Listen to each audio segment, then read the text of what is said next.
reading. The little birds sing. The little birds are thirsty. Where is Mom Bird? Kirk is the first to jump out of the nest. Splat. He lands in the dirt. Cheryl flaps her wings. She twirls and twirls to the dirt. Dirk jumps out third. He hits. The little birds are thirsty. They see a bird bath that squirts out water, but there is a big bird on it.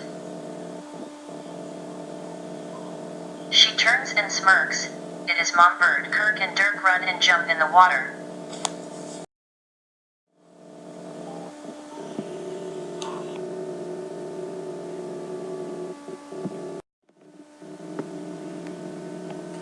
When the birds drink water.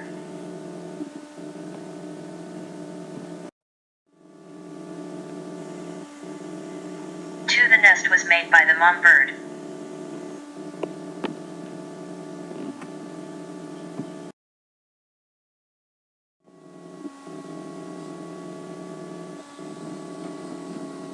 Three, the birds ate some insects of the land.